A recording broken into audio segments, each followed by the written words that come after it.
Leave करते हो तो जॉब को लीव करने के बाद में तुम्हें कुछ एक्स्ट्रा अमाउंट देना पड़ेगा, तो उसको बोलते हैं बॉन्ड। तो इंडेंचर्ड लेबर जो शुरू हुआ था यहाँ, वो इंडेंचर्ड लेबर यूरोपियंस ने शुरू किया था। ऑब्वियसली यूरोपियंस का एक ही मकसद है, what is the motive of the Europeans? पूरे वर्ल्ड में इतना कुछ वो क्यों कर रहे हैं, क्या चाहिए उन्हें? So they want to rule the world okay, they want to rule the and world. the resources from other countries. Can you repeat your question? क्या कह रहे हो Natasha? Sir, can you repeat your question? What was the motive of Europeans कि वो पूरे world में इतना कुछ कर रहे हैं, डिजीज लेके जा रहे हैं?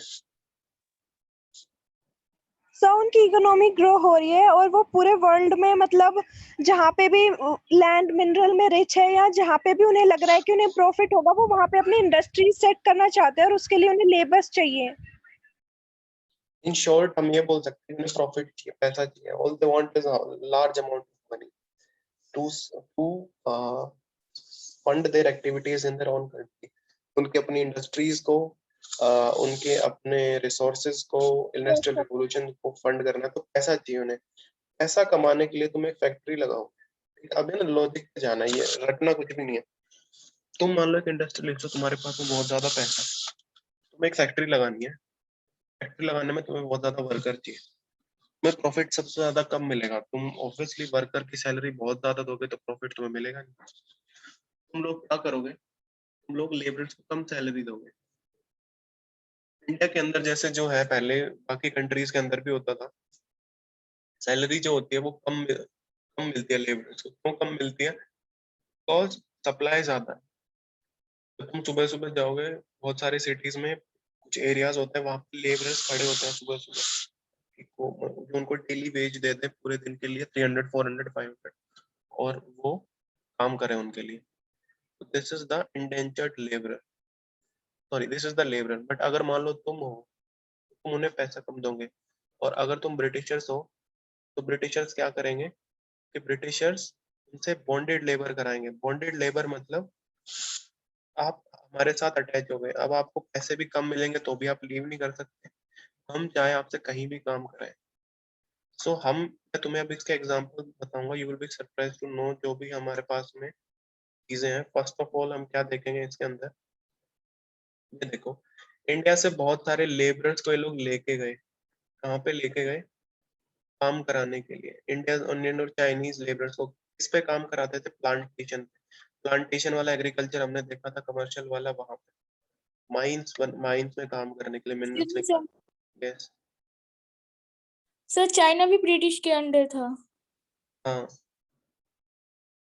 ओके यूरोपियंस भी बोल सकते हो, और ब्रिटिशर्स के अंडर ही था। वैसे ब्रिटिशर्स मेजरली बाद में पूरा रूल ब्रिटिश के अंदर ही हो गया था। रोड रेलवे कंस्ट्रक्ट करना है, उसके लिए भी लेबर चाहिए। तो इंडिया में लोग क्या करते हैं, इंडिया के लेबर्स को लेके लेते थे, कॉन्ट्रैक्ट साइन करा लेते थे, इंडेंचर्ड लेबर बना लेते। इसको हिंदी में बोलते हैं बंधुआ मजदूर, मतलब बंध गए एक जगह पे। और ये प्रॉमिस करते थे कि तुम्हें इंडिया वापस भेज देंगे। कब भेज देंगे? 5 साल जब तुम काम करोगे।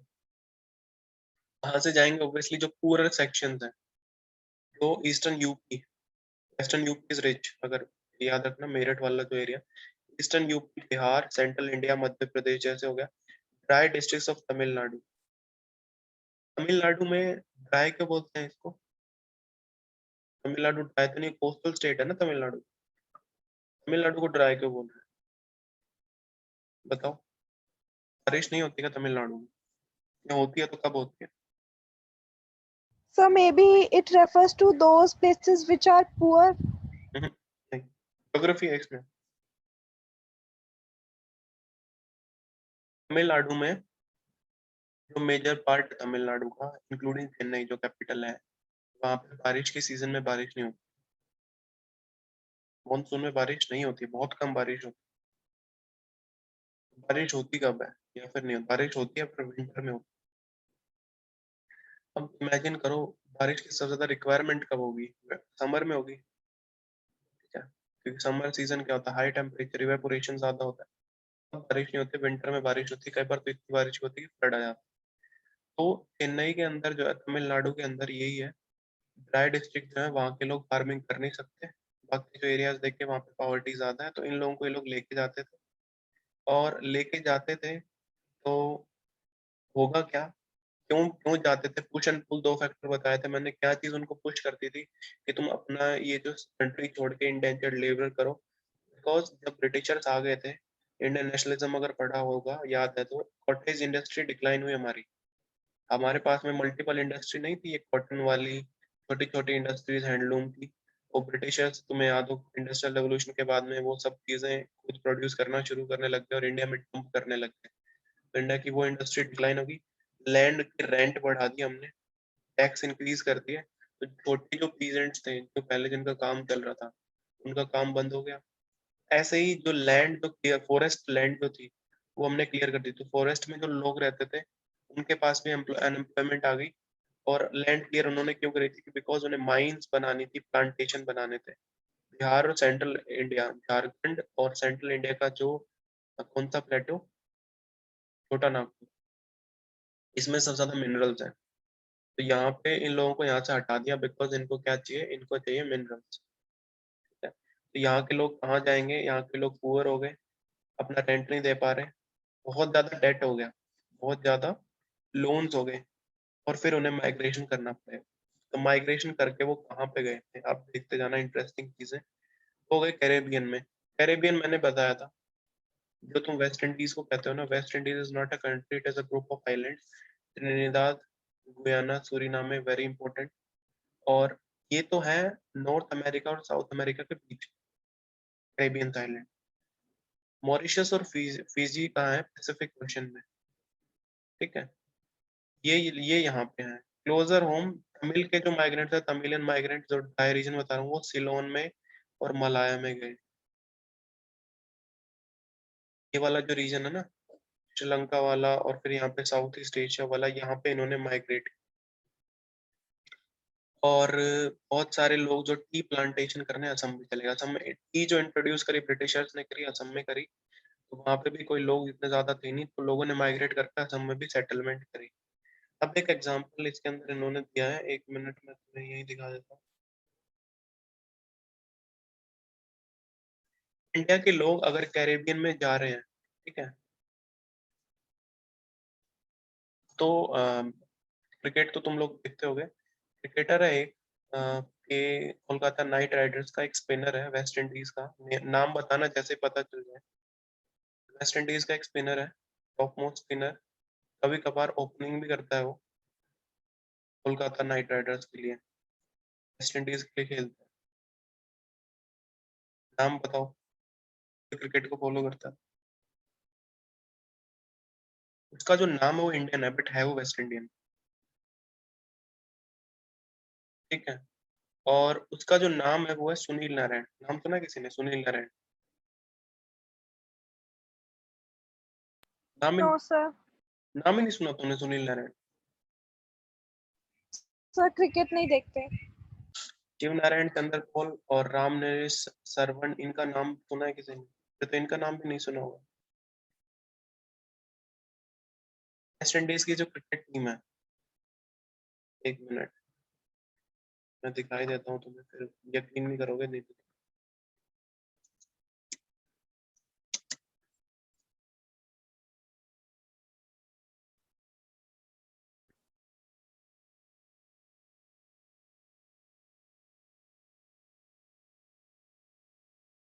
ये देखो, नेम देखते जाना वेस्ट इंडीज की क्रिकेट टीम के, 1 मिनट। दिख रहे हैं ना अभी नेम? एक नेम देखो यहाँ पे, शिमरन हेटमायर, ये नेम सिमरन जैसा नहीं है? ऐसे ही और नेम दिखाती है तो, सुनील एम्ब्रेस, ये तो अभी करंट वाले जो हैं कम है। किरण पोलार्ड का ऐसा नाम फर्स्ट है, तुम्हें इंडियन लगता है Kiran? Yes sir. Yes sir. और नेम देखना अभी, 1 मिनट।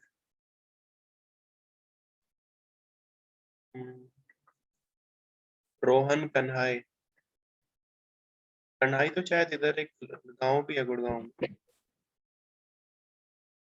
और ये पुराने वाले क्रिकेटर हैं, शिव नारायण। शिव नारायण तो Yes, बिल्कुल sir. Indian name है। ब्रायन लारा तो तुमने वैसे ही देखो, शिव नारायण चंद्रपोल यहाँ पे, राजेंद्र धनराज, ये सब के सब जो लोग हैं, सर ये एक लोग इंडिया ऐसा का नहीं ही कि प्लेयर इंडिया है से सर, चले, सुनील नरेन के नाम से। ये लोग माइग्रेट करके फिर वहां पे गए। दीनानाथ राम नारायण, ये देखो क्या क्या नेम है। बस मेरा यही था कि तुम लोग इनको रिलेट करो, काफी सारे नेम है, but most of the name जो है ना, वो लोग इंडिया। निकोलस पूरन, ये तो सुना होगा तुमने, पंजाब विकेट कीपर है पंजाब किंग्स 11, निकोलस पूरन। सिमरन हेटमेयर भी पंजाब में ही है, ठीक है। तो ये जो भी लोग हैं, सुनील एम्ब्रेस जैसे हो गया, तो ये जो भी लोग हैं ना, दीज आर डिसेंडेंट्स, ये उनके उनकी जनरेशन का पार्ट है। जनरेशन इंडिया से गई थी ना, उनकी जनरेशन का पार्ट है ये, तो इसलिए इनके नेम्स ऐसे हैं। अच्छा, एक सिटी के बारे में तुम सब लोगों ने सुना होगा, एक मिनट बताना मुझे, सुना है नहीं सुना, सुना है? Yes, sir. Yes, sir. और अगर मैं ब्रिटिशर हूँ, ठीक है, तो मैं इसको कैसे बोलूंगा, ब्रिटिश एक्सेंट में बोल के बताऊंगा।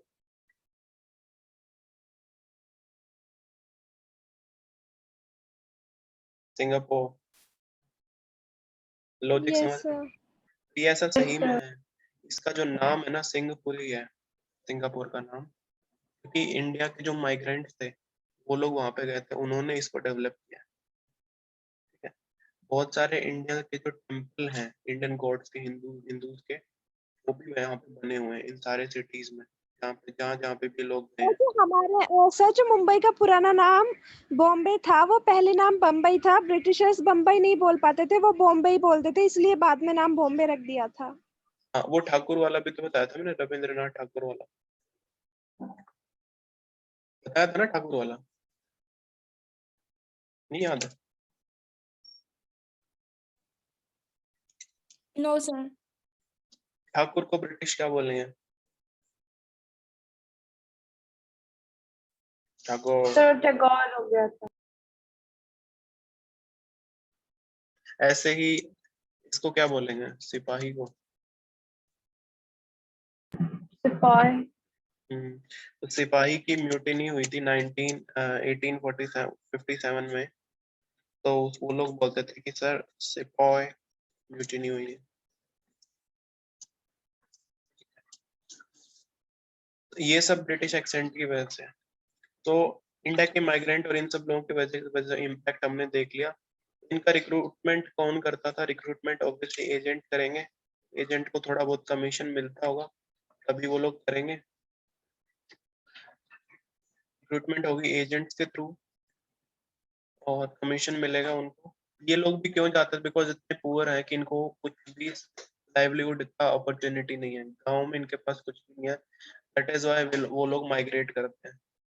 और एजेंट का काम का हमेशा होता है, चाहे कोई भी एजेंट हो, तुम क्रोमा में जाके या विजय सेल्स में जाके कोई भी चीजें खरीदोगे, वहां वाला एजेंट, एडवर्टाइजमेंट वाला एजेंट, वो हर कोई क्या करते हैं, तुम्हें टेम्प्ट करते हैं, फॉल्स इन्फॉर्मेशन भी दे देते हैं कई बार, कि वहां पे जाओगे सब कुछ अच्छा ही अच्छा है और मोड ऑफ ट्रेवल अच्छा मिलेगा, तुम्हें लेके जाएंगे, काम भी बहुत अच्छा है, कोई काम करना ही नहीं है, वर्किंग कंडीशन बहुत अच्छी नहीं है, लेकिन मोस्ट ऑफ द टाइम तुम्हें पता है कि इतनी लंबी दूरी पे अगर जाएंगे जाते थे लोग, तो ऑब्वियसली उनका जो है एम्प्लॉयमेंट अपॉर्चुनिटीज तो ज्यादा अच्छी नहीं थी। और ये फोटो रखा है इंडियन इंडेंजर्ड लेबरर्स का, कोकोआ प्लांटेशन। अच्छा, मैं ना एक, ये जो है ना फिजी और जो मॉरिशस है, यहाँ पे भोजपुरी बोलते हैं लोग, अब पता चल जाएगा तुम्हें क्यों बोलते हैं, ठीक है, बिकॉज माइग्रेंट्स हैं, इंडियन माइग्रेंट्स।